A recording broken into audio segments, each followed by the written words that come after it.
Abalamazi abawerera ddala bina mu kinaana basimbula Lira ku lunaku olwokuna era ebutuukidde olwaleero nga bangi bakyagenda mu maaso okutuuka ku kereziya St. Bali ku ddembe e Nakitoma. Bano bakatambulako kilomita eziwera ddala 180 wabula bangi balina essuubi nti bajja kumalako kilomita 380 okutuuka e Namugongo.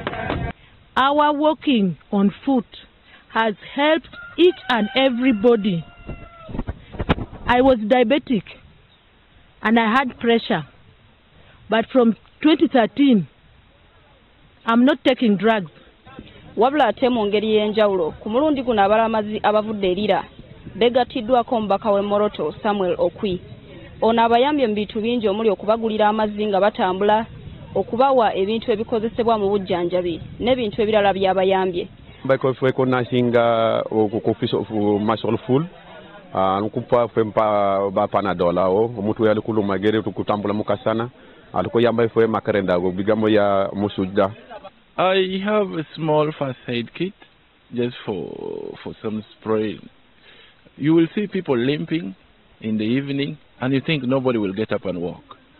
But there is a supernatural power that will touch you as you wake up and you say it is time to go. Yombaka Samuel Okwi agamba ng'ojjeko okuba nti yawangula akalulu k'omwaka oguwedde n'agenda mu palamenti. Bingi bye yeebaliza Katonda. Honestly speaking, I have every reason to say thank you to God for what He has done in my life as an individual and for the more things He's still doing. And I've seen the hand of God work. Nze Carlton Scovia Nakamya wano ku St. Bali ku ddembe e Nakitoma.